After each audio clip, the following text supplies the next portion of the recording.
Jeff, let's say a believer plays the lottery and they win big, $20 million or whatever.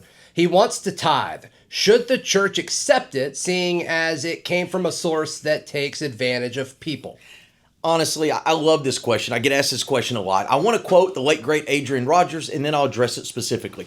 Adrian Rogers made this statement. He said, for a whole lot of time, the devil's been getting the Lord's money. It's about time the Lord got some of the devil's money. I just love that quote. But nonetheless, this quote presumes that all money that any church gets is from a pure source.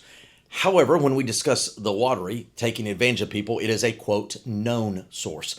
And I think this is one of those situations that's not a blanket answer. I think it goes back to each and individual in every situation.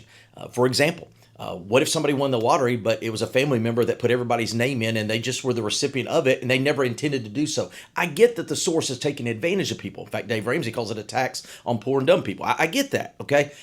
That being said, here's what I would argue.